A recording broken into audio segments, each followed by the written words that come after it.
I have frequently insisted I would never turn the platform of the special comment into a regular feature, but as these last 2 weeks of this extraordinary and extraordinarily disturbing presidential campaign project out in front of us, I fear I may have to temporarily amend that presumption. I hope it will be otherwise, but I suspect this will be the first of nightly pieces, most shorter than this one, until further notice. And thus a special comment tonight about the last 5 days of the divisive, ugly, paranoid bleatings of this presidential race, culminating in the sliming of Colin Powell for his endorsement of Senator Obama. There was once a very prominent sports writer named Dick Young, whose work, with ever-increasing frequency, became peppered with references to My America. I can't believe this is happening in My America. We do not tolerate these people in My America. This man does not belong in My America. His America gradually revealed itself. Insular, isolationist, backwards-looking, mindlessly flag-waving, racist, no second chances, a million rules, but only for the other guy. Dick Young died in 1987, but he has been reborn in the presidential campaign as it has unfolded since last Thursday night. In that time, Governor Sarah Palin, Congresswoman Michelle Bachmann, McCain spokesman Nancy Pfotenhauer, and Rush Limbaugh have revealed that there is measurable portions of this country that is not interested in that which the vast majority view as democracy or equality or opportunity. They want only control, and they want the rest of us, symbolically, perhaps physically, out. Governor Palin, we believe that the best of America is not all in Washington, D.C., you told a fundraiser in North Carolina last Thursday to kick off this orgy of condescending elitism. We believe that the best of America is in these small towns that we get to visit and in these wonderful little pockets of what I call the real America. Being here with all of you hardworking, very patriotic, very pro-America areas of this great nation. Governor, your prejudice is overwhelming. It is not just pockets of this country that are pro-America, Governor. America is pro-America. And the real America of yours, Governor, is where people at your rally shout threats of violence against other Americans and you say nothing about them or to them. What you are seeing is not patriotism, Governor. What has surrounded you since your nomination has been the echoing shout of mob rule. Indeed, that shout has echoed to Minnesota, where the next day an unstable congresswoman named Michelle Bachmann added to the ugly cry. I wish the American media would take a great look at the views of the people in Congress and find out, are they pro-America or anti-America? I think people would love to see an expose like that. For nearly 2 years, Ms. Bachmann, who made her first political bones by keeping the movie Aladdin from being shown at a Minnesota charter school because she thought it promoted paganism and witchcraft, has had a seat in the government of this nation, a seat from which she has spewed the most implausible, hateful, narrow-minded garbage imaginable. Well, Congresswoman, you've gotten that expose you wanted, have you not? Though not perhaps in the way you imagined.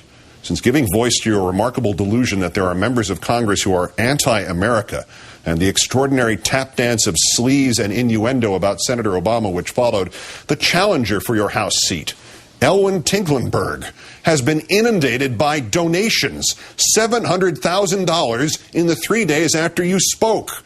Because the America you perceive, Congresswoman, with its goblins and ghosts and vast unseen hordes of traitors and fellow travelers and senators who won't ban Aladdin, exists only in your head and in the heads of the others who must rationalize the failures in their own lives and of their own policies as somebody else's fault, as a conspiracy to deny them an America of exclusionism and religious orthodoxy and prejudice, about which they must accuse and murmur and shout threats and cleave the nation into pro-America and anti-America.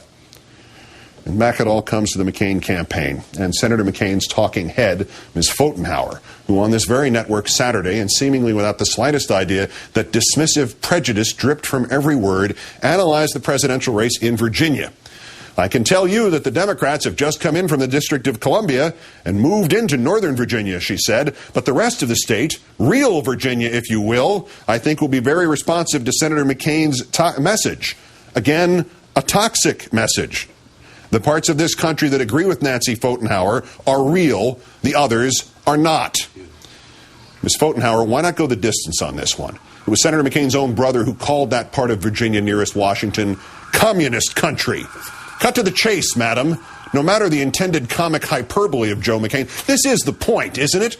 Leave out the real meaning of communism, madam. Joe McCain reduced it to a buzzword. It has no more true definition right now than does socialism, or the phrase, a man who sees America like you and I see America. It's about us and them, the pro and the anti. Never mind, madam, that the bisecting of this country that you happily inspire means taking a tiny crack in a dam and not repairing it, but burrowing into it. It is not enough that Senator McCain and Senator Obama might differ. One must be real and the other false. One must be pro-America and the other anti. Go back and, as your boss Rick Davis said today, rethink Mr. McCain's insistence not to drag the sorry bones of Jeremiah Wright into this campaign. And whatever you do, Ms. Pfotenhauer, allow no one enough time to think about the widening crack in the dam. And now all this comes back together to attack Colin Powell. Secretary Powell says his endorsement is not about race, writes Rush Limbaugh, and the grand wizard of the school of reactionary non-thought continues. Okay, fine. I am now researching his past endorsements to see if I can find all the inexperienced, very liberal, white candidates he has endorsed. I'll let you know what I come up with. It is not conceivable that Powell might reject McCain for the politics of hate and character assassination or just for policy. In the closed, sweaty world of the blind allegiances of Limbaugh, one of us who endorses one of them must be doing so for some other blind allegiance, like the color of skin. The answer to this primordial muck must be addressed to one man only. Senator McCain, where are you? I disagree with you on virtually every major point of policy and practice, and yet I do not think you anti-America. I would not hesitate to join you in time of crisis in defense of this country. Fortunately, you did not echo this chorus of base hatred, but neither have you repudiated it. What is pro-America, Senator? Is it pro-America to call a man a racist because he endorses Barack Obama? Senator, you have based your campaign on many premises, but the foremost and the most nearly admirable of them all have been these pitches about reaching across the aisle and putting, as your ubiquitous banners read, country first. So when Colin Powell endorses your opponent, you say nothing as your supporters and proxies paint him in this anti-America frame and place him in Governor Palin's unreal America?